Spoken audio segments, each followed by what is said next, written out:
Hey guys, welcome back to the channel. On this episode, we're chucking the digital dash on Ripin.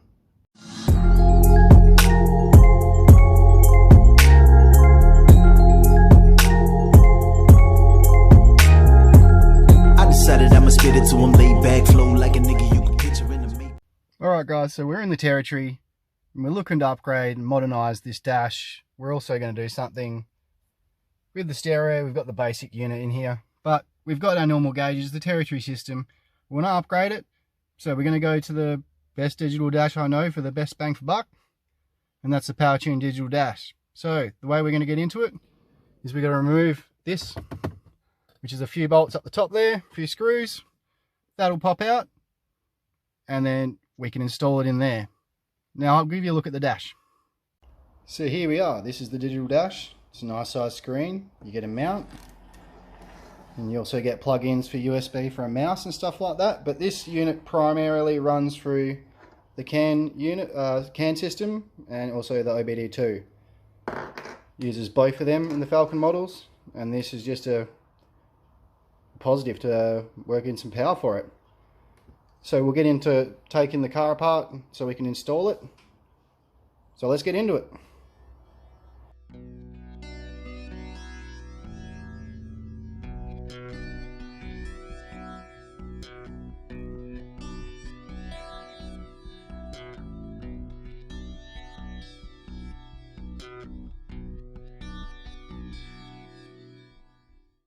Okay, so we've got the speedo surround out, and it's just going to be a matter of mounting that down the bottom. We'll mark it out, measure it out, and that'll slide in there. So we'll mount that up, and then we can go back to installing it. And there we have it, a couple of holes drilled in there. It's mounted up.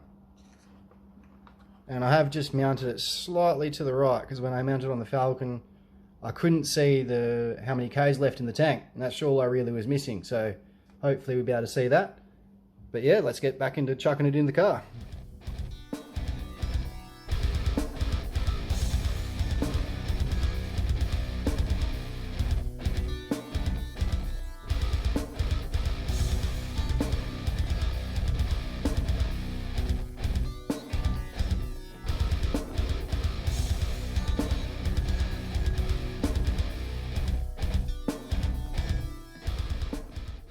"2,000 years later." Alright, we're running out of light anyway, so I thought I'd wait till night time to show you guys this anyway. But here it is. The Powertune digital dash. I mean, it's pretty bright for the camera at the moment, but works good. I can nip my head around there, check for the kilometers on the fuel. It's pretty responsive. You know, I've got my water temp, I've got my gear selection, I've got the intake air temps, I've got boost set up for when I do have it, and we've got battery voltage. There will be more that I can play around with this. You know, there's also, you can have several different layouts. It's another one.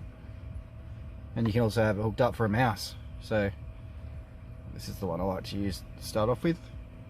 But yeah, we'll take this for a drive and see what it looks like when we're driving around.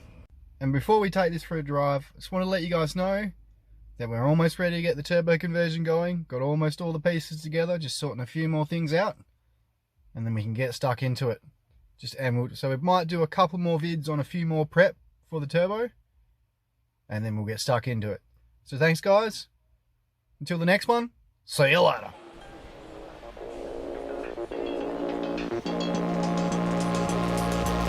Sliding that pussy, it's a homicide.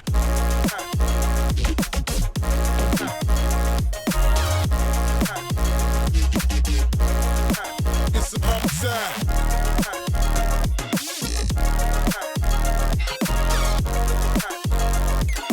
But the sliding that pussy, it's a homicide.